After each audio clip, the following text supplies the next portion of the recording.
Welcome back. We're back in our studio. Yay! The weather shifted. Yay! Autumn's coming. Yay! Yep. Nah, I forgot it. I left my headphones in the house, so I can't hear it. It's okay. You sound good. Okay. Can't hear the clapping though. Just pretend I pressed the right button. Okay. Okay, thank you. There it is. So, hello. Welcome. Hello. So, we're actually coming back around like we said we would to Avatar.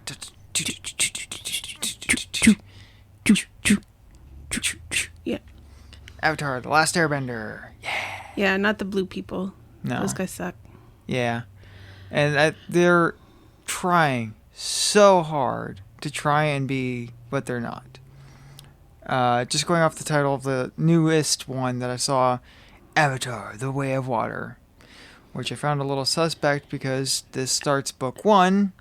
Water. Yeah.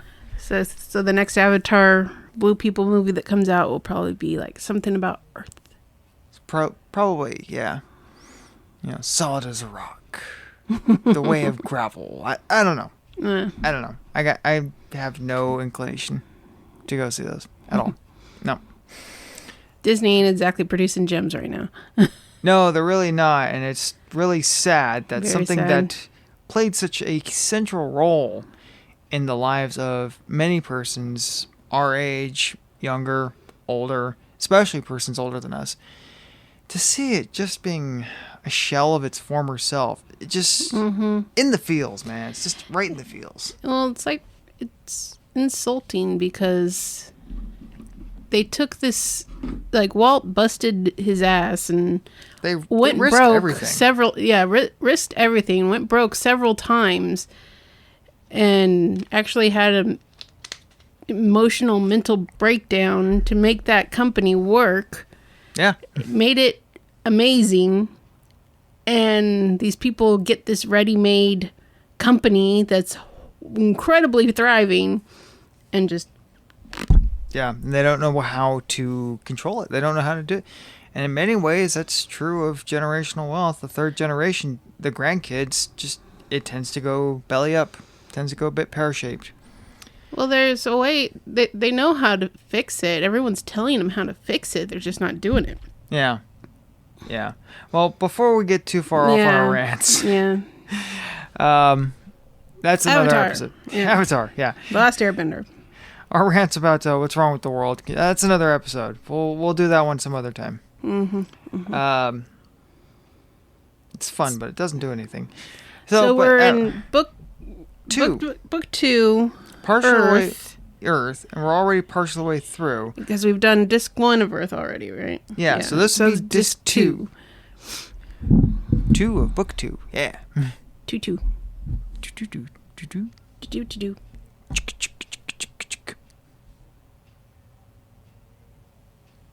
One of the neighbors is playing music. It's like, okay, you hear that too.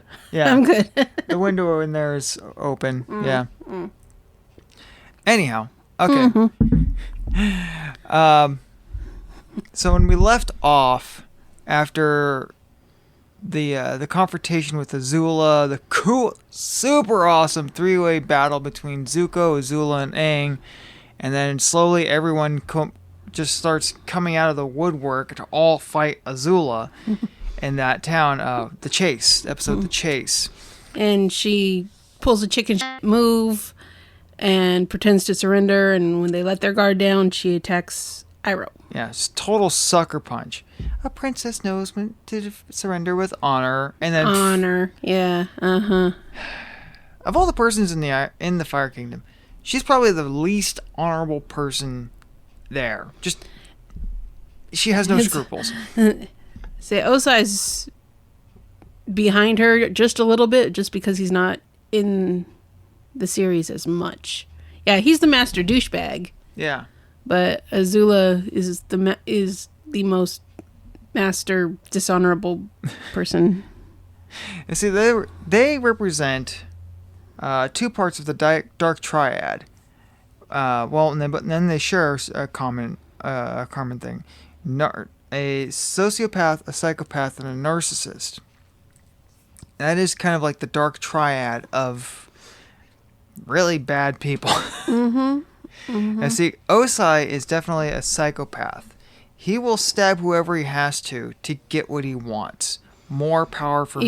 Even so, that's how he became Fire Lords. He killed his dad. He had his wife kill his dad and then banished her for doing it. Right. Everything is a means to an end. As long as he gets his goal, it's all good. It's whatever it costs. He has to get his goal. Mm-hmm. Whereas Azula, she doesn't really have a goal in mind other than serving her dad's will. Mm-hmm. So, really, it's all just for the laughs. Which means she's a sociopath. Perfect sociopath. Does it just to do it. Will hurt people just to do it. Just to try and feel something because they don't feel anything. And between the two of them, they both think they're pretty damned awesome. So narcissism runs deep. Mm-hmm. Mm-hmm. And there you have just this perfect dark triad of the antisocial behaviors. Between two people, they cover all three. Yeah, they really do. And it's really tragic. But it makes for good telly. It makes for good telly. And that's part of what makes this series so good is how thought out the characters are. Even the villains are remarkably psychologically there. There's not much in the ways of NPC extra characters. Yeah, if they do ever just kind of throw something together, they do it really well. But everything they do, every bit of the storyline that they unfold seems very well thought out. And little Easter eggs. Mm-hmm. There was one episode, or one little thing, when they were searching for that I want to know the story behind. Something you pointed out that a lot of people pointed out, Easter egg. The guy arguing with a pole. Yeah. Yeah, he looks like that pole just broke up with him or something. Was that when Zuko was no, that's when they were in on Kyoshi Island the first time when Sokka first meets Suki. Right. Yeah, because Aang's letting all the attention go to his head and Katara's arguing with him, and this is all happening in the background. Yeah, there's some guy arguing with a pole. And then he you see him on his knees crying. It's that pole just break up with him. I just told him something really horrible. The poor guy. A pole broke him. Not physically either. I mean, a pole could break anybody. You hit him hard. Yeah. I mean, it's a good way of, But the poor guy. Something got left on the editing room floor and nobody noticed it. Maybe they meant to put a person there and the cells got mixed up or something. So somewhere in another episode, there's a cell of a girl talking to no one, telling him it's over. Yeah. Possibly. I don't know. Maybe they just put it there to see if anyone would notice. Yeah. I could see them doing that. Yeah. So anyway, we left off, okay. Yeah, Azula sucker punches Iroh, and Zuko tells everyone to leave, even though Katara could have saved him or healed him faster, but obviously he doesn't trust them. He doesn't trust them, and also Zuko is the poster child for a little too private for his own good. Mm-hmm. Mm-hmm. I mean, this is coming after our Zuko alone and those trials and tribulations. So a lot of growth has happened to him, but he's still hanging on to a lot of his old ways. Mm-hmm. He's still very angry. Yes. It's just he's angry, but he doesn't know why. Mm-hmm. And that really doesn't come dangerous. out until the Fire book, book 3 of Fire, but we'll get to that when we get to that. Yeah, this is the beginning of that boil of he doesn't really know why. Yeah, he's still really confused. Yeah. I mean, he spent the last 4 years chasing the Avatar. Yeah. At this point, it's kind of a hard habit to break. Mm-hmm. Mm-hmm. I mean, it's been his purpose of being for 3 years at least. Despite Iroh's best attempts. Despite Iroh's best attempts and despite recent events that make him question everything and seeing what the Fire Nation's impacts on others there when they meet that family. Oh, yeah. Yeah, and so they move. So it starts the next episode. The gang is resumed their training. The episode "Bitter Work." Is that the one where Toph starts training? Yes. Okay, that's a funny episode. Much to Sokka's chagrin, they start bright and early. Sorry, snoozles. He's just grumbling in his sleeping bag, jumping somewhere out of the way. Well, I can identify with Sokka in there. Yeah, because Aang just like springs out of bed and starts jumping around. And he's all excited. Right? What do you think Sokka's like? Just... And of course, then Toph wakes up and she's moving earth and making a lot of noise.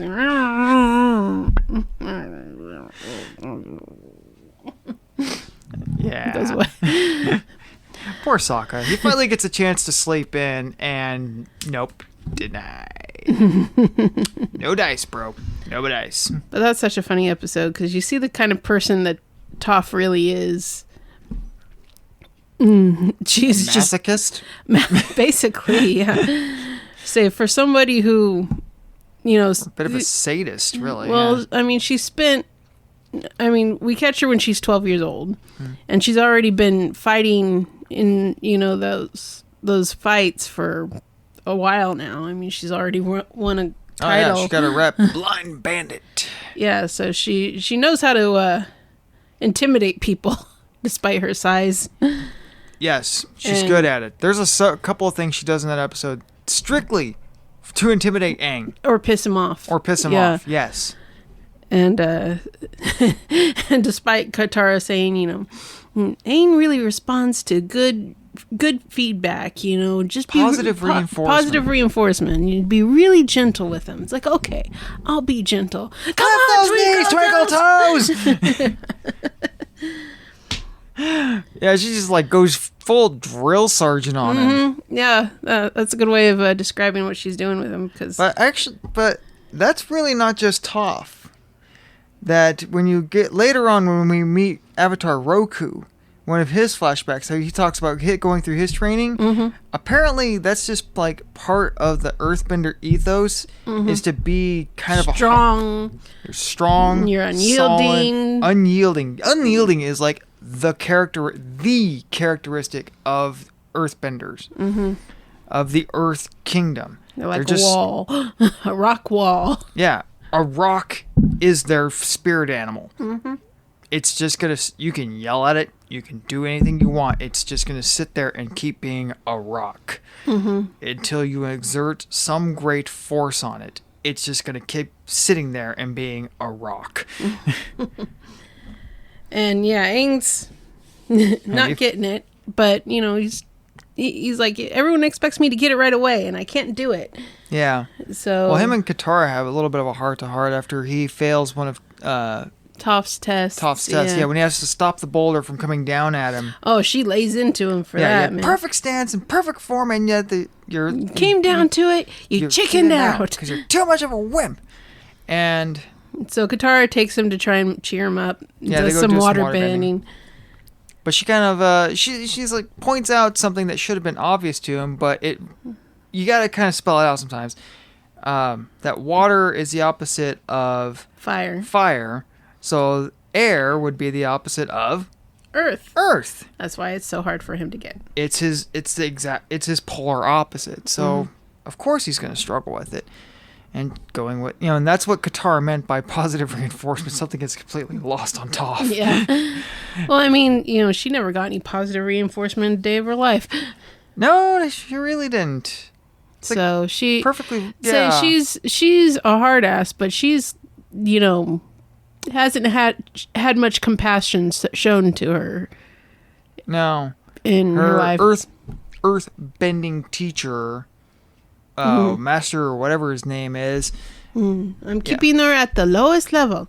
Yeah, only the basics.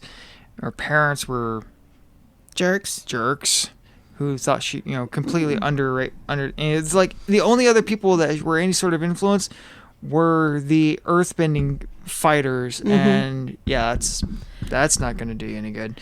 It's like her parents hid her away. I couldn't quite figure out if they did that because they were ashamed they had a blind daughter, or if they didn't tell anyone they had a daughter because they wanted her to protect her because she was blind. I think a little of both. Really? Yeah, I think a little of both. And it's like, it's a good question of concerning her parents. Which was the bigger motivation? Our daughter is blind, so we must hide her because that's embarrassing? Or our daughter is blind, we must hide her because she's so fragile? Yeah, because they reiterate that a lot. It's to protect her, but is it more to protect her, or is it to protect themselves? Yeah, because they say that several times in the episode where they first meet Toph, and it's like, my daughter is just a little fragile girl, how dare you ask her to do something? She's young and she's blind, she's helpless, and Yeah.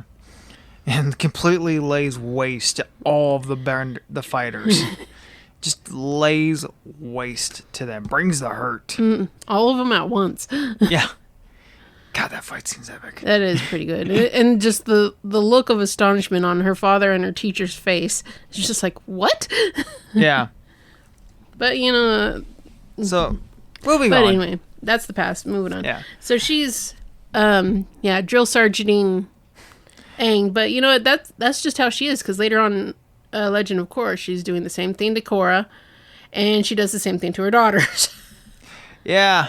So, that's just how she is. So... Don't know if that's Earthbenders as a whole, or if that's just a little something extra from Toph. I think it's just a little something extra from Toph. There's one scene in that episode that it's like I'd read. It's kind of like not so much an Easter egg, just spelling something out. Why Toph was doing what she was doing is when Aang's trying to meditate, and she shows up with his staff and starts like. Oh, she starts breaking his walnuts or cashews or something. Yeah, like, that was using his glider. Yeah, that was supposed to symbolize her busting his balls. Yeah, it's not much away, of a metaphor. Like smacking everything with it, and it's like, please be careful with that. It's an ancient antique, handcrafted. It's a delicate instrument. It's not the only delicate instrument. Ooh, I don't have a sound effect for that one. Shots fired. Yeah. So the whole episode is just Toph being a jerk to Aang. But she had to push him. Yeah. That, I mean, you could make the argument of, no, she didn't have to do it that way. But once in a while, somebody's got to push him outside his comfort zone. Yeah, he wasn't going to be a great earthbender unless he got pushed outside of his comfort zone. And she did all that to rile him up and make him stand his ground. Yeah, stand his ground, which happened with Sokka's little escapade in that episode. Which is cuddly poops. He falls in a hole trying to hunt a was it a saber-tooth moose lion. Lion. Yeah. And you are awfully cute, but unfortunately you're made of meat. Yeah, so he falls in a hole and makes friends with this little cub and Fufu cuddly poops. Yeah, he's just down there. He's like sleeping on his head and like licking his face, and it's like he's completely stuck. He can't do anything. Yeah, he's just stuck in the hole as this creature is like pulling on his hair and just sleeping on his head. It's like, you think this is so funny, don't you? Yeah, he like brings him an apple. He's like, wait a minute. And like flicks his boomerang out. It's like, now come back, boomerang. All right, fine. If I get out of this alive, I will give up meat. Meat and sarcasm. That's my whole identity. I'm Sokka, the meat and sarcasm guy. But I'm willing to be Sokka, the veggies and straight talk guy, if you just get out of this alive. It's like his hands are right here, just like the whole time. So finally, Katara realizes that Sokka hasn't come back and comes to Aang for help. Aang finds him.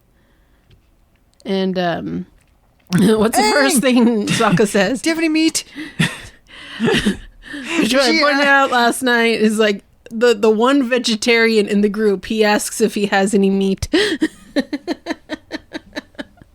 And immediately starts laying in the sarcasm as Aang just starts talking about all the things that have been going wrong in his world that day.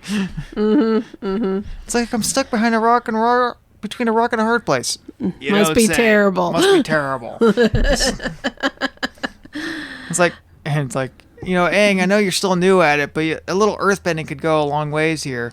So he tries to airbend him out instead, because he just... Yeah, it just gives him a mohawk. Yeah. And it's like, it's like, I can't. Well, let me just go get Toph. I can't do that either. Why not? It'd just be really uncomfortable. Well, I wouldn't want you to be uncomfortable. And then Fufu Cuddly Poop shows up. Fufu Cuddly Poops. Aang. Fufu Cuddly Poops. And then Fufu Cuddly Poop's mom shows up. Yeah, and tries to murder them for messing with her cub.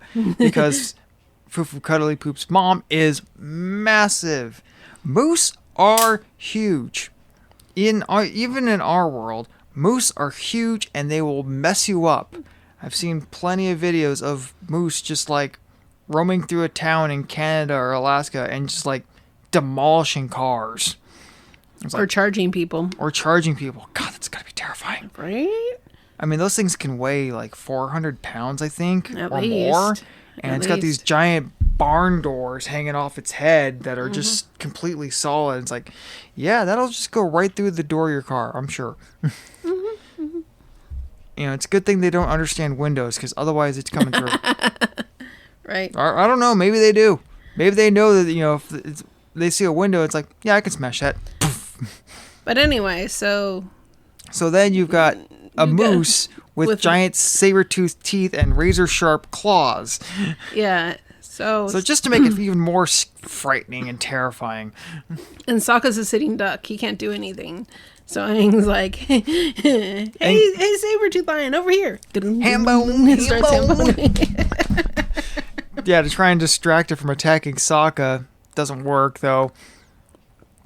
But he has to stand up against this big creature. Yeah. And Toph sees it, and then he's like, gets mad at Toph. He's finally had enough of Toph, gets in her face, starts yelling back at her, and she's like, finally. Yeah. Finally the payoff from her pushing his buttons the whole day. He's like, you just fended off a wild beast, and even more impressive, you stood up to me. Yeah. Now push that rock. And he does it. And does it flawlessly, sends the rock hurtling. And then Sokka's like, okay, then, little help. Yeah. And he's like, okay, yeah, Sokka, I can do it. And she's like, nah, better do that. Yeah. He could die. Yeah.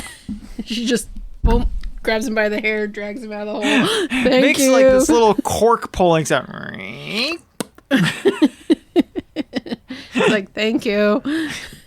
So they go back to the camp, and Katara's happy to see Sokka. He's like, while I was in that hole, not knowing if I'd live or die, something became so clear to me.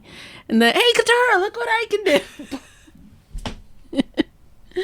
Poor Sokka. He just can't win. No. But even his life-changing epiphany just gets completely just... Hey, look, shiny thing. Yeah. That's a really good episode. It really is. It's funny and it explains some things. It does. And on the other side of that episode, more growth happens. That Iroh is having a flashback, a dream, after being shot by Azula. He's having this dream. And, in typical Avatar style, they switch back and forth between the two groups there. And it takes a minute to realize that it's young Iroh with his child Luten. And Luten kind of does this and pretends to like throw a fireball. It's like, I got you, Dad. And they fall down on the grass. They fall down, laughing, rolling around. Yeah, and then it's Iroh crying in front of a grave on a hilltop, which you have to remember that scene because it comes back later perfectly in the Tales of Ba Sing Se. Don't cry. Don't cry. Don't cry. Don't cry. Cry a lot. Okay, you can cry. Yeah. Yeah. But yeah, so he's dreaming of his son.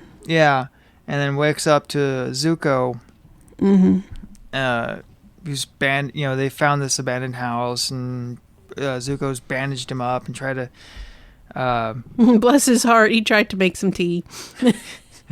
He really has zero homemaking skills. Well, he's a prince. I know, but you'd think he learned a few things of being on his own. Yeah, but up until Azula tried to imprison him and they went on the run, he still had a chef. He still had servants on his ship until Zhao took them. He's even taken the chef. Yeah. So yeah, he never had to fend for himself, and we saw that in Zuko alone, all the bent nails. Well, not just the roof. Well, before that, when Iroh was trying to decide if this flower is deadly poison or delectable tea, he's like, "I'm going fishing."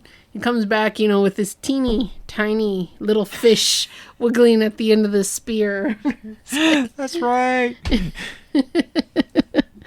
Well, I can't really say much there because I have zero fishing skills either. So me too. I've never caught a fish in my life. I've gone. Granted, I've only been fishing twice. Yeah. Maybe. I mean, I went fishing a couple times when I was a kid, and one time I caught a fish, but I don't know if it counts. I think it was more dumb luck. Did it jump at the boat? No, it was. Where was it? We were like Lost Lakes or some such. Oh. And they had this great big, like above ground pool set up, and it had fish in it. Yeah, it had fish in it, And for, I think $1 or $2, they handed it was made for the kids. Yeah, it was made for kids. And yeah, there's teams of kids standing there, and they're all throwing their fishing line in there to try and catch these fish. You put the Cheeto or whatever it is, fish bait that looks like a Cheeto and smells awful. Stick that on there and throw it in the water. And you could just see this dark cloud of fish doing laps in the bottom of this thing as they try to seek shelter, because the noise was apocalyptic, so I can only imagine what it sounds like to them.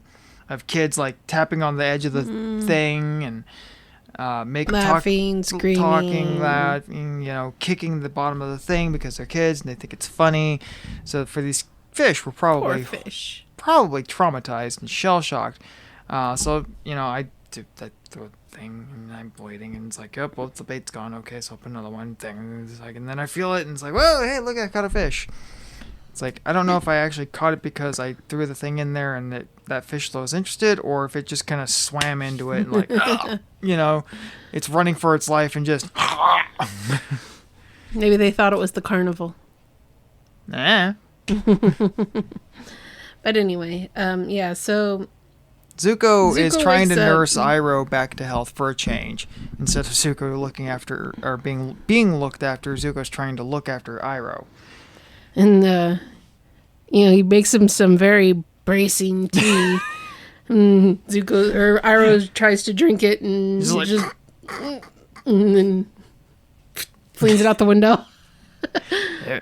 I hope I make it the way you like it. Yes, it was very, bracing. So he said, Azula did this to you. I know what you're going to say. She's my sister and we should get along. Oh, she's crazy and needs to go down. He's like, it's time to... Zuko's facial expression goes from like, he's like bracing for impact and she needs to go down. Oh, really? Oh.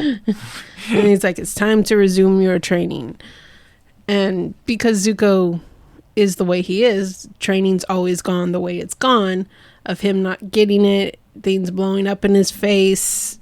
Yeah. He's just always been second fiddle to Azula.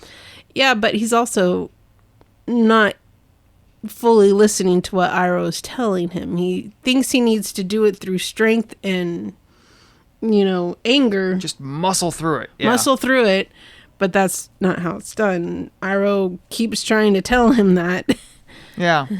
All the way back to the first episode. Concentrate on your breathing. Yeah. Do it again. And he pressures Iroh to learn, teach me the advanced set. Okay, I will. After I finish my roast duck. Yeah. Iroh loves roast duck. Mm-hmm. And yeah, Zuko just always thinks he's ready for something bigger, but never taking the time to master what he's working on. Yeah. And we see a little bit of that here. He's a little bit more patient. But he's still angry and impatient. And that comes home to roost. It comes home to bite him a little bit because he can't make the lightning. Because he has that inner turmoil in his spirit, only a few firebenders are able to create the lightning, because to do that you have to be in like this perfect state of balance within you. Well, you have to get rid of the torment in your spirit. That's why Azula's so good at it, because she's got no turmoil in her spirit because she thinks she's awesome. She thinks she's awesome, and she's very clear-cut in her decisions. Mm-hmm. You know, this person needs to die. There's no hesitation. Mm-hmm. As a sociopath, she's able to just zero in on her goals. Mm-hmm. Which is unfortunate for whomever is in her way. Because, yeah, you're about to die, dude. Yeah. You do what she says, when she says, despite whether or not it's the best decision. Yeah. I mean, we saw that when she wanted to take like the ship into a dock, and it's like, but the tides won't allow it. Do the tides run the ship? Will the tides spare your life if you fell into them? No. Then why don't you listen to me, instead of trusting the tides, who's already made up their decision to kill you? Why don't you listen to me, who's still mulling it over? Yes, princess. Yeah. Yeah, she will kill whoever she has to, and not feel bad about it. At all. Yeah. She is probably, in that regard, she's more frightening than Ozai. Mm-hmm. I mean, because it doesn't matter to her. Mm-hmm. Nothing really does. Other than making her dad happy, nothing else matters. Yeah. So, yeah, she's terrifying. So Iroh starts training Zuko again, and to try and transmit lightning, but because Zuko has that inner conflict, he's not clear of mind, clear in spirit. I think Iroh tries to distract him and also motivate him a little bit, but I'm going to teach you a move that Azula doesn't know, because I'm the one who made it. Well, that's after he gives up on the lightning. He's like, well, yeah. Zuko gets really mad, like, I can't do it. Why? Like, everything else in my life, this blows up in my face. Mm-hmm. Yeah, so to try and make him feel better, he tells him that. And that's something you saw when they're still on that ship, when Azula was trying to take them back as prisoners. She was ready to shoot lightning at Zuko, but Iroh grabbed her hand and redirected the lightning. Yeah. So he was going to teach Zuko how he did that. Yeah. And just... Yeah. And, leading up to that, he sits Zuko down, and they kind of go through the 4 different nations. The elements. Yeah, the elements. And it's like the fire people have just talking about defining characteristics of each one. Yeah, the fire people. I can't do his voice right now. They're the people of passion. They have the energy and drive to accomplish their goals. People of the Earth Kingdom are solid. Mm-hmm. Water flows. It's fluid. You know, and they're defining character. Yeah, they can adapt to changes. The Water Tribe people of the Water Tribe their natural environment is working together as a community. They're very adaptive, and they can change with things. Air nomads freed themselves of all worldly possessions, and through that found enlightenment and peace. And Earth Kingdom, they're very enduring and solid people, and very sturdy. Mm-hmm. And Zuko's like, all this. Why are you telling me? Learning from other cultures can make you more powerful, or only by learning from the whole, or something like that. It's important to take knowledge from different sources, otherwise it becomes stale. Yes, thank you. I meant to write all this down. It's working from memory, and it's not really working too well.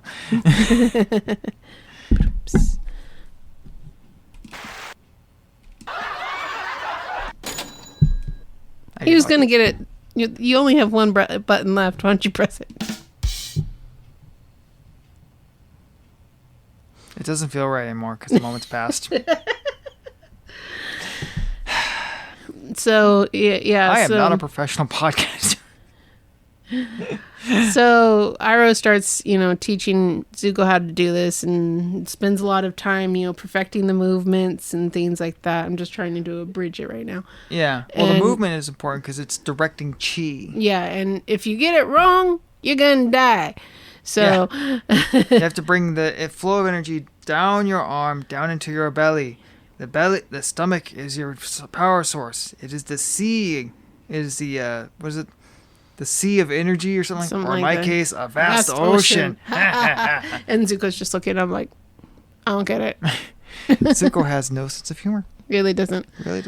But yeah, so they spend a lot of time, doing the movements, perfecting the technique, and Zuko's like, I think I got it. Now shoot lightning at me. He's like, I'm not shooting lightning at you.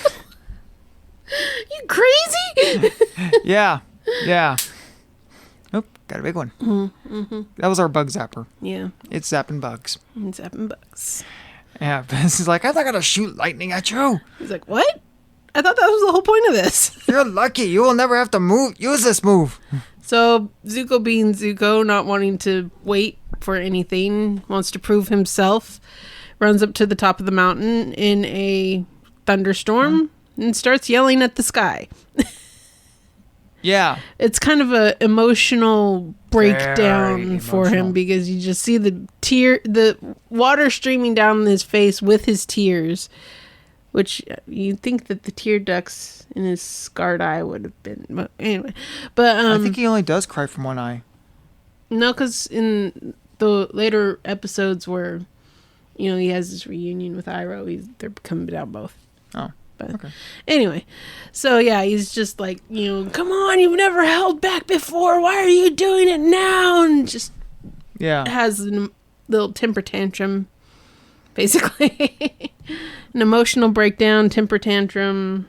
Screaming at the universe that he feels has kicked him every chance it gets. And it did it again. It's robbed him. It's kicked him. It's embarrassed him. Life just has it out for him. Mm-hmm. I mean, in that moment, and in many ways, Zuko kind of embodies teenage angst. He is, we all kind of go 16-ish. There's a lot of kids out there. At the beginning of the series, he's 16. So whether or not he had turned 17 yet, I don't know. But. Yeah. But yeah, you're just angry at the world for whatever reason.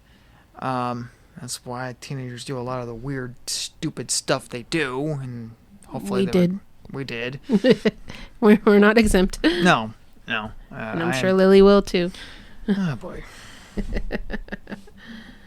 But yeah, so he's just screaming at the universe and really upset because it won't shoot him with lightning. Strange thing to be upset about. Yeah. Not being electrocuted. Well, I mean, he chose a horrible source to get it from, because if Azula or Osai is going to shoot him with lightning, he has to do some sort of movement first to warn him. There's no warning coming out of the sky. It's just bam. Yeah. And we saw Iroh redirect natural lightning once. Then I'm getting the feeling that firebending lightning is not as nearly as potent as natural lightning, because Iroh redirects Azula's lightning and he's okay. He's still able to grab Zuko and they run. There was an episode before that where he's like Zuko's really laying into the crew, risking their lives over something. A storm comes. Yeah. The episode The Storm. Yeah. I'm too young to die. I'm not, but I still don't wanna. Yeah. And Sokka's helping that old fisherman. In that episode, the other side of that episode is, Zuko's like really bossing people around. It kind of tells the backstory of Zuko, how he got the scar and why he's banished. Yeah. Lightning strikes the ship. And... Yeah, like Iroh redirects it, but you see him like all fried and like, yeah, total Tex Avery Looney Tunes moment, just like all of his hair sticking up, and he's like got soot. smoke lines coming off of him. You know? Totally fried, yeah. So it's really to Zuko's benefit that he didn't get zapped there standing on top of the mountain, because It was even hard for Iroh mastered this move, invented this move and mastered it, and could barely handle natural lightning. Zuko wouldn't have had a chance. No.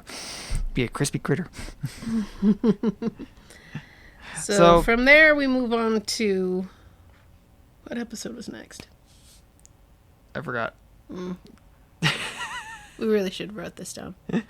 Yeah. Hold on. Moment, please. We will now have a short intermission.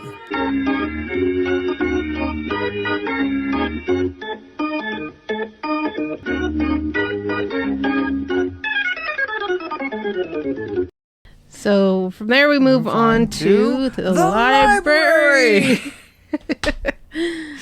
They're like in this little oasis town on a, what was it, mini vacation or something like that. Yeah, it's like Aang really needed a break. You know, he's sitting there playing with the gophers. Oh yeah, the musical gophers. Yeah. It's like, he's like, they sing la dee da. It's like, Zuko, you know, Sokka just can't catch a break sometimes either. Him and Zuko would really get along if they got a chance, because neither. Well, they did really get along when they got the chance. The term commiseration comes strong with those two. Sit down and talk about all the times the universe kicked them in the ribs. So the Avatar crew decided that they're each going to decide on a little mini vacation. Yeah.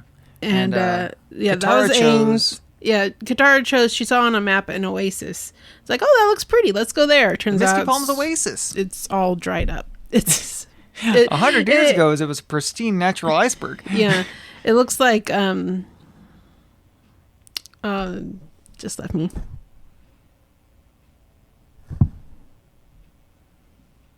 What are you trying to do? It's a little desert town in the middle of a desert with this tiny little what's left Those Isleys. Mos Eisley. Yeah, it is kind of a Mos Eisley looking place. Yeah. Yeah, just dried up, little taverns.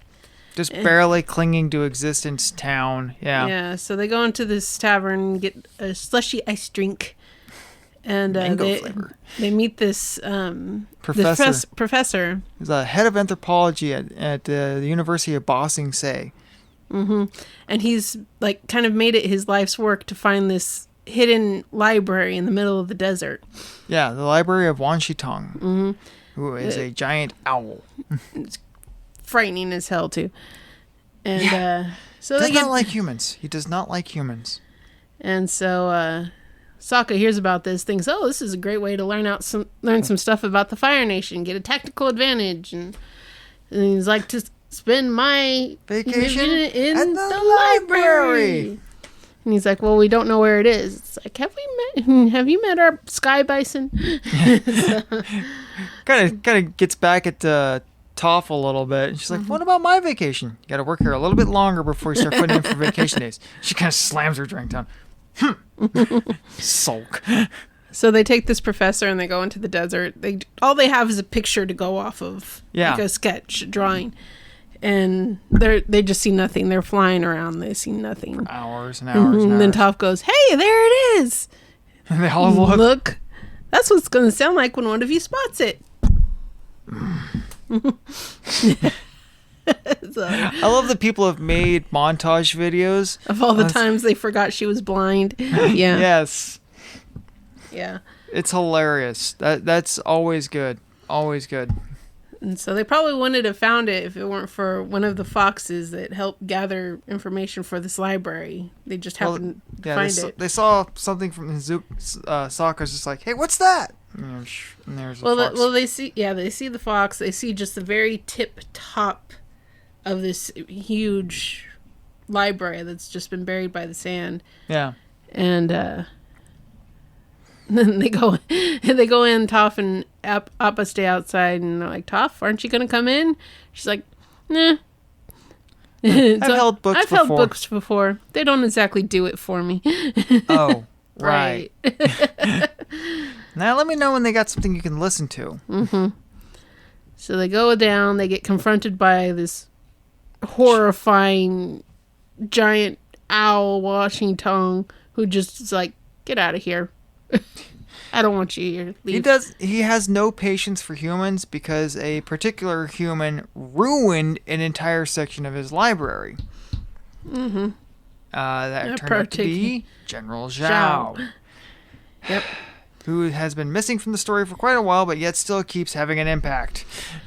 And he says, he's like, the only reason humans seek knowledge is to get a tactical advantage on other humans. Yeah. Always misusing and abusing the knowledge found in his library. That he's worked so hard to collect. Yeah. And you know, they try and tell him that's not what they're doing. They each give him something to contribute to his library, and they're like, okay, fine, go. And of course, Sokka ends up doing exactly what he said would happen, and so predictable and such humans, so predictable and such bad liars. Mm-hmm. If you're going to lie to an all-knowing spirit, at least try. He's got zero chill. Mm-hmm. So, like, yeah, it was Sokka's mission ever since they went in there, despite what Washington told him, find out something about the Fire Nation. So that's what he's doing the whole time. Yeah, he's even like, if it was just a map. Yeah, he's like shoving maps and books into his bag and stuff. And he sees this paper says the darkest day in Fire Nation history. It's like all that's left of the Fire Nation section, the history of the Fire Nation in that library is like this one little half a page. And it's got a date on it. It just says the darkest day in Fire Nation history and a date. So one of the little fox servant things take him to this room that's a giant... It's a planetarium, man. Planetarium. It's like it shows... You could put in a date and it shows the position of the moon and the sun. Yeah. Really cool. I'd like to see something like that. I can see you playing with that for hours. I'd have a lot of fun, yeah.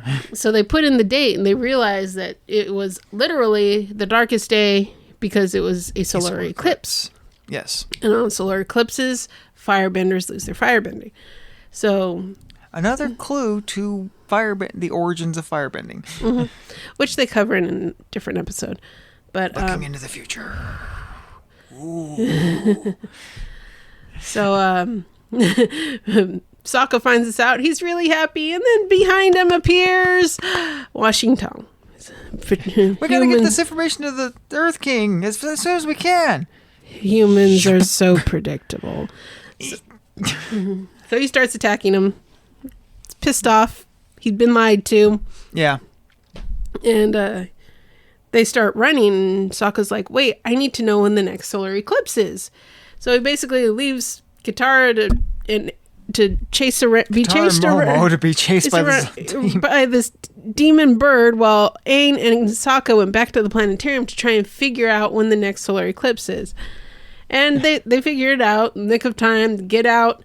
Well, while this is all going on, outside, Toph is attempting to, the library starts, she's like, what's going on? The library's sinking. She puts her hands into the rock to hold it steady and keep it from sinking completely until they come out. And while she's got quite literally her hands full, some sandbenders show up and start trying to steal Appa because they saw him in this town. Yeah, and they tried to steal him. Yeah.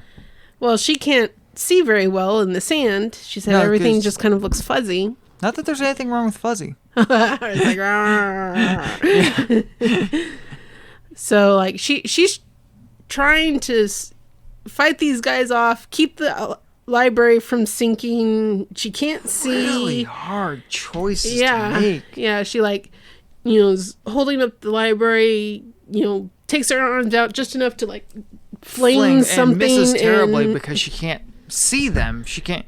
Yeah. And puts her hands back into the library and you do actually see her shed a tear as she says, "I'm sorry, Appa." Yeah, because they got him. They roped up Appa. They dragged him away, and she's just like, "I'm sorry, Appa." And shortly after, Aang, Sokka, and Katara jump out, the professor decided to stay. Well, as they were being chased, he like dives for cover. Woo! Pulls a book off the shelf and starts. He's like, Lord Washington, please do not destroy your collection. Yeah. Like almost gets ran over by the charging owl. Mm-hmm.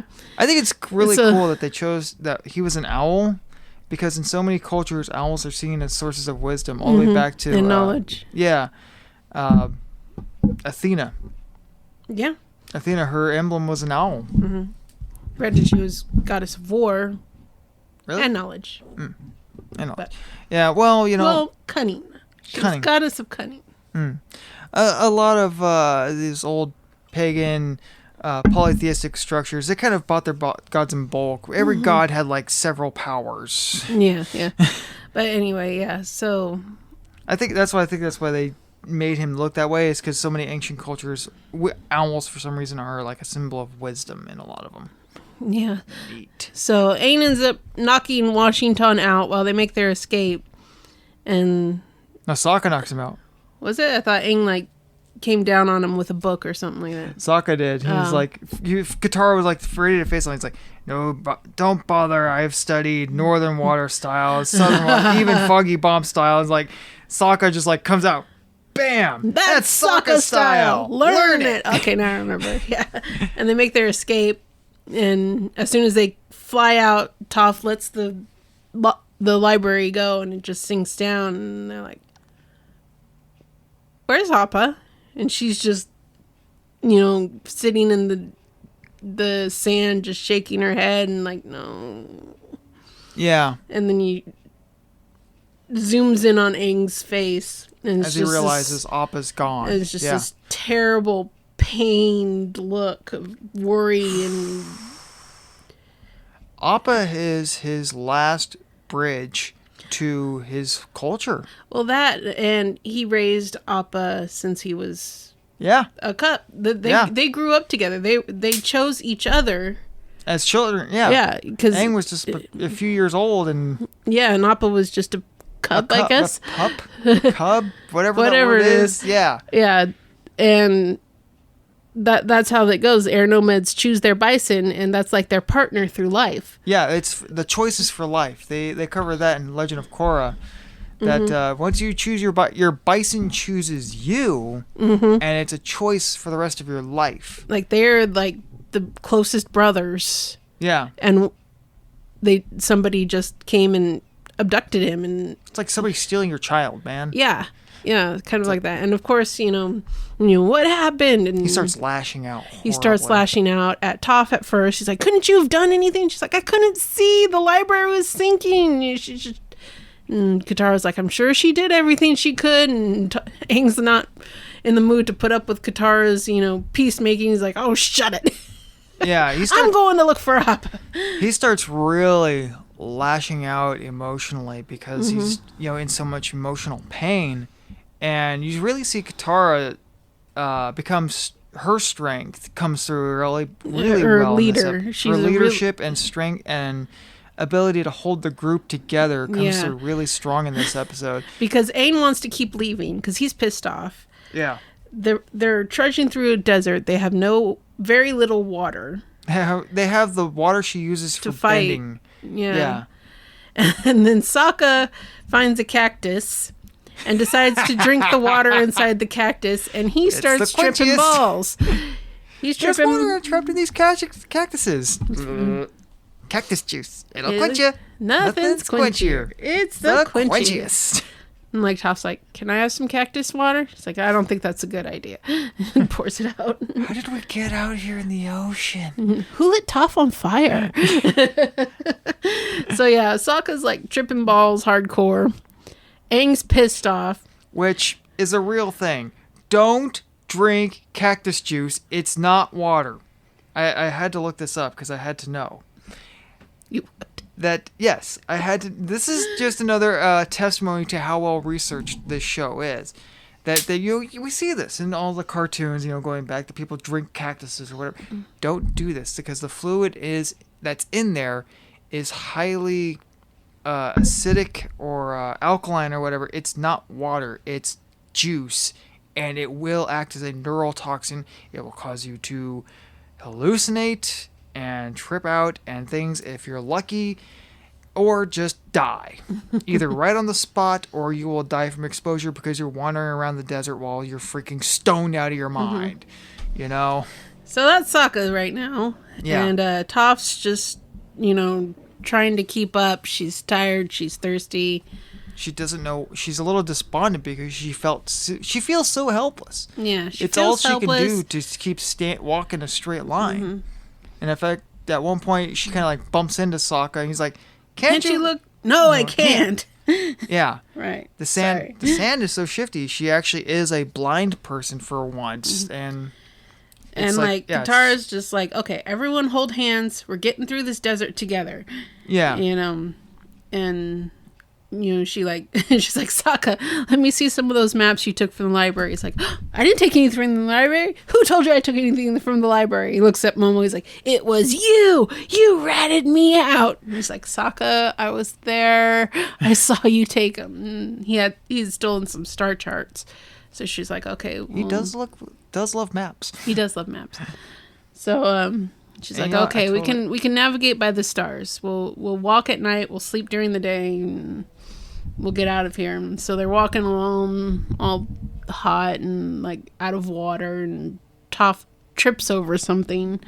She's like, who buries a ship in the middle of this desert? She finally her patience gives out. It's like, I am sick of not being able to feel where I'm going. And what? A boat? Yeah, I kicked it hard enough. Yeah, I felt the vibrations, so they dig it out. Yeah, they use earthbending to get it out, and there's a compass. Hooray! So Aang airbends into the sail, and they following the compass to this big monolith mountain, which they assume is the geographical center of the desert. Yeah. They're like, rock! Well, sweet earth rock. Solid ground. Yeah, Toph lays down, makes like a dirt angel. And they go into this cave, and Sokka's like, what's this on the wall? And he scrapes it off and eats it. It's like, oh, it's like rancid penguin meat. And Katara's like, you've been hallucinating all day long, and then you just eat the first thing you see on a wall growing I have off a natural curiosity. I have a natural curiosity. And also, it's like the fact that he compares it to rancid penguin meat. It's like, how does he know what that tastes like? Well, I mean, sometimes they go bad. Yeah, and when it's all you got, you just kind of stew it up as best you can, hold your nose, and eat. Yeah, so it turns out that's a vulture wasp or something like that. Yeah. Big hive of things that look like giant wasps. Yeah. And they're all trying to kill you. Yeah. Murder hornets. Yeah. And Sokka's like, okay, my head's starting to clear up. I can help. And he's like, starts like flailing. Sokka, there's nothing there. He's like flailing at nothing. He's like, oh, okay, I guess my head's not as clear as I thought it was. Yeah. And they're like, Toph's like, tell me where to shoot. I can't see because they're in the air. She almost squishes Sokka at one point. Yeah. And yeah, so Katara starts aiming Toph, like, Toph, 12 o'clock. Launching rocks. And this is another part that just shows how pissed off Aang is, because one of them picks up Momo and takes off with them. And he's like, I'm not losing anyone else today. He goes after the wasp, and the wasp sees him. He drops Momo, and Aang keeps going after the wasp and kills it. That's, I think, the only time you see Aang kill something. I think so.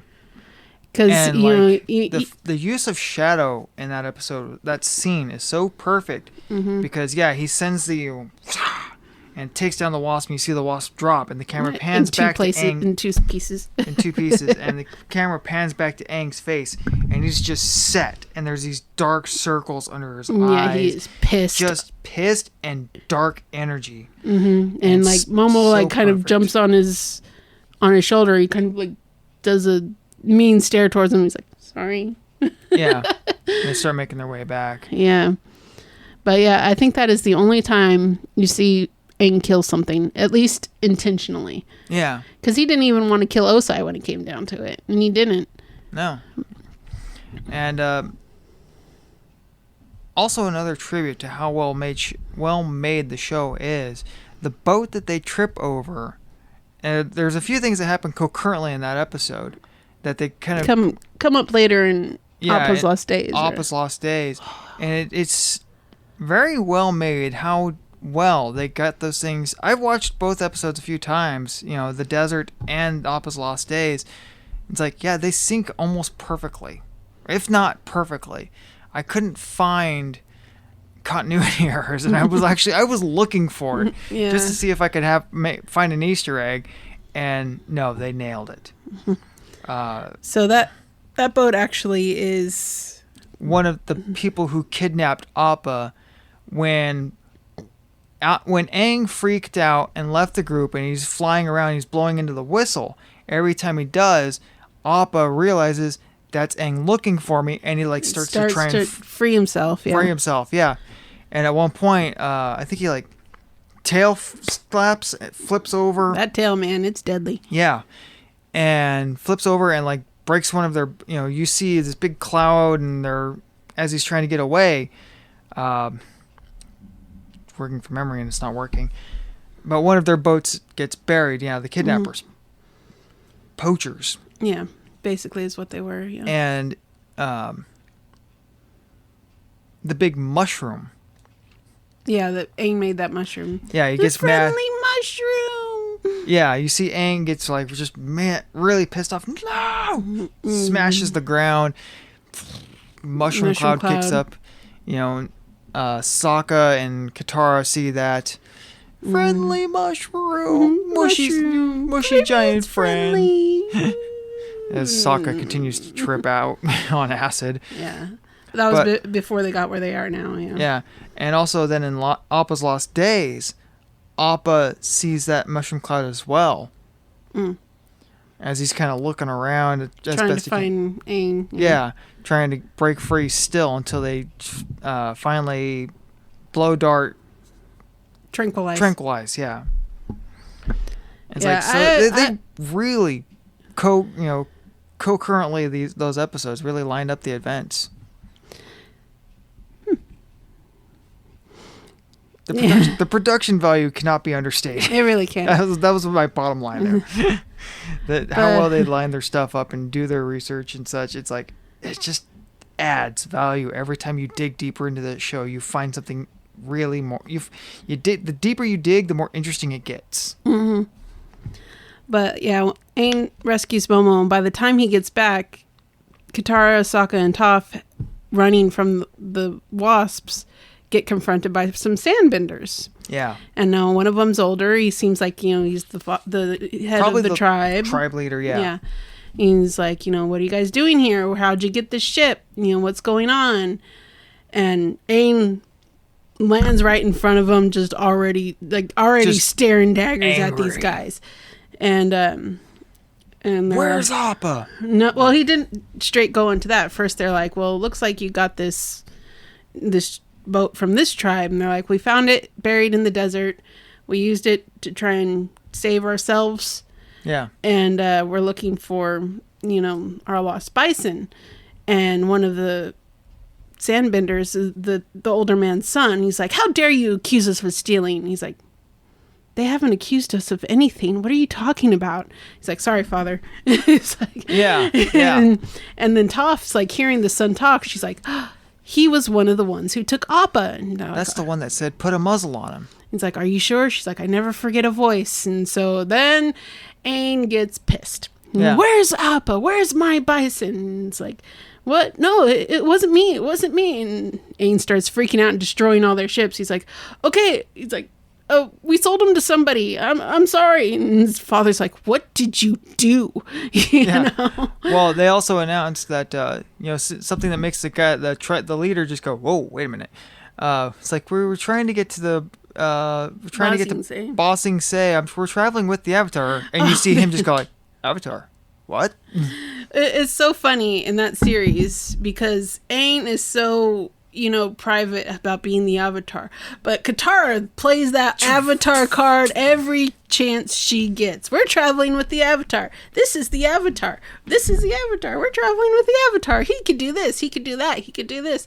And she doesn't do covert or subtle. And it's just kind of like, yeah. Every time, he just smiles awkwardly. Okay, I guess I'll help. Yeah. I guess I'll do Avatar stuff. Hi. Yeah. So it's like, the father looks at the son and is like, what did you do? He's like, I didn't realize it was the Avatar's bison. What did you do, boy? And so he's like, we sold it to some guys that were going to take it to Ba Sing Se and sell them. He's probably in Ba Sing Se by now. But, we'll escort you out of the desert. We'll help you get to Ba Sing Se. And Aang's Avatar stakes gets tripped. And he's had it. He's had it. And Sokka's just like, just go, just run.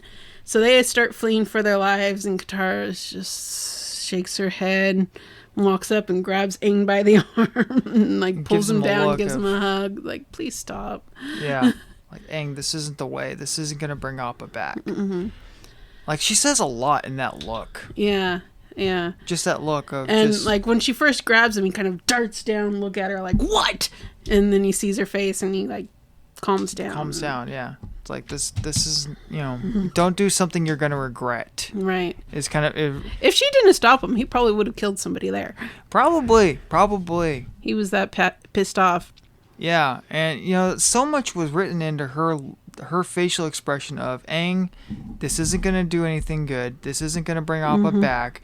And don't do something that you're going to later regret. All of that was in that one facial expression. That one look.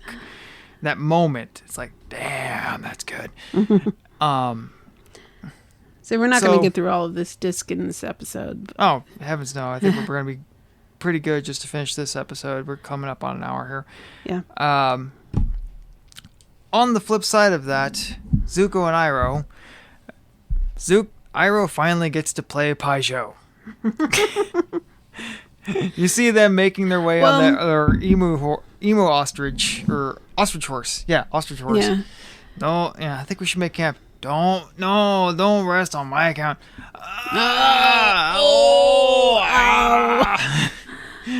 Well, they go into this town, and when Toph left home, her father called together her teacher and the leader of the earthbending ring, WWE type thing. And I know you're both very different, but I believe you have a common interest. It's a big box of gold. It's like, I will give this box of gold to you if you bring my daughter back. The Avatar has kidnapped my daughter. Bring her back. So they're out looking for a Toph. Yeah. And they stumble into the same town where Iroh and Zuko are. Yeah. And they see their wanted posters. And Yeah. it's like, hey, look over there. Side quest. Yeah, side quest, basically. Side quest. Money. Money good. We like gold coin. And, Zuko and Iroh ended up in the town because, they were just traveling down the road there, and they got attacked by the rough rhinos. Oh, so good to see old friends. Do you have any friends that don't want to kill us? Don't want to kill us. Yeah, because he's talking to these people who are attacking them, trying to take them back for their reward, and it's they're their old friends, warriors. Yeah, you know. Each one of them is a specialist in a different kind of weapon. They're also a remarkable singing group. Yeah. So he's like, would you like some tea? I'd love some. I pin you as a Jasmine man. It cuts to one. He's just stern faced, huge beard, got the spear. And then they start attacking him. They make their escape. And it's always good to see old friends. Don't have friends that don't want to attack us. And so they end up in this town. The Misty Palms Oasis. Yeah. Where it turns out there is one friend Iroh has that does not want to attack him. He's like, I believe we have found our friend. It's an old man sitting at a Peugeot table. And puts down his White Lotus. He's like, I see you favor the White Lotus gambit. Please proceed. Not many people cling to the old ways. Yes, but those who do can always find a friend. What are you two windbags going on about? Let us play. And so, they've put down their tiles, and it makes a lotus flower shape on there. And what was it? something in code. some code about enlightenment and friendships or something like that in ancient ways. And Zuko's just like, what are you two old gas bags going on about? Hey, you finally got to play Paizo. He's like, you'll have to excuse my nephew. He is not an initiate. And they go behind this door and like lock Zuko out. And he's like, sorry, members only. And it's funny. There's a scene there that just pisses me off because Arrow's behind this door talking to these people for a long time. And Zuko's just kind of like, leaning against a pole. He like kind of dozes off and they open the door. He's like, what are we doing? Yeah. Immediately gets in fight position. It's like, I mean, that's funny. yeah. Zuko manages to be funny when he's not being funny. Yeah, even though he has no sense of humor. He's almost like Data. Yeah. He manages to be really funny by always taking everything serious. Mm-hmm. It just also shows that he's always on pounce even when he's asleep. Yeah, What are we doing? Yeah. Yeah, so they decide to smuggle them into Ba Sing Se as refugees with all the other refugees from, being attacked by the Fire Nation. Yeah, well, they figure, it's like, well, why do we want to go to Ba Sing Se? It's the perfect place. It's full of refugees. Nobody would notice two more. Mm-hmm. Also, it's the safest place in the world from the Fire Nation. Even I couldn't break in. So while they're in there, these two guys, Yeah, the WWE guy and the teacher are looking for him. They almost had him in the bar. Yeah, and then the guy who's playing Paizo is like, what? You guys have bounties on your head. These men want to take you in for your bounties. And so everyone in the bar is like, what? Bounties? We want them. I want the gold coins, yeah. So a big bar fight breaks and out and they sneak out. Yeah. The old man's like, come on. So they show up in the shop. It's actually a flower shop. And they're like, we know you have these about your back room. We know these people came in here and they bust down the back room and it's like completely empty, but one white lotus tile in the middle of the room is like, oh, some unlucky soul has an incomplete Paizo set. And what's really cool is as he's standing there, the camera pans back up to the top of the room and looks down. There's a lotus symbol in the floor of the room there too. Yeah. Like details. Yeah. Little details. And the other guy is like, oh, let's just go back to looking for the girl. Yeah. Quickly cuts away, and there's like, Zuko and Iroh. Whoop, in big pots, and they got these plants on their head. Like they just kind of poke up, look, poke down. So the fact that they're at the Oasis, it's like they must have just missed Toph. Just missed her, yeah. And they were questioning. It's like, yeah, a small blind girl, and a couple of Water Tribe, members just came through here. They just went into the desert. Yeah. So it must have been like hours. Yeah. Just hours, if that, yeah. If not minutes. Hot on their trail. Mm-hmm. So yeah, really good episode. It really is. It really is. Well, do you want to keep going? No, let's wrap it up. Okay, we'll call it there. Yeah, because the next one was Secret of the Fire Nation. And Suki comes back. That's Snake Way. Yeah. Is that what the name of the episode is? The name of the episode is The Secret of the Fire Nation. That's when they they make their Snake Ridge. Here it just says the Serpent's Pass. Serpent's Pass. I think that's a better name for it, yeah. So that's what it says in Paramount. This is on Google, so take your pick. Aang and the group escort a group of refugees to Ba Sing Se through the deadly Serpent's Pass. It's that pregnant lady you see throughout the whole series thus far. Right? Oh my God! Those two has the baby. Those two meet every key character in this story. I think they even meet the cabbage vendor at some point. I wouldn't be surprised if at some point they do. And yet, it's like, do they know who they meet? At every time they meet them, they're like, "Oh, hey, we're just making our way." That one time, Zuko almost attacked him until he saw she was pregnant, and he was like, "No." Yeah. It's like they meet all the key characters at some point in this story. But yeah, that's a pretty deep episode. There's a lot to it, and it's getting a lot pretty going late. on, and it's getting pretty late. We've been at this for a while already, so Yeah. let's go ahead and wrap it up there. We Okay. promised you more Avatar stuff. We're back. Brought more Avatar stuff. More to come. Avatar's great. We had to take a little side quest. We had to a lot was going off, so we took some time off. And then Lemez was in town, so we had to go see Lemez.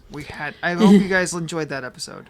And now Lily's back in school. Yay! Yay. So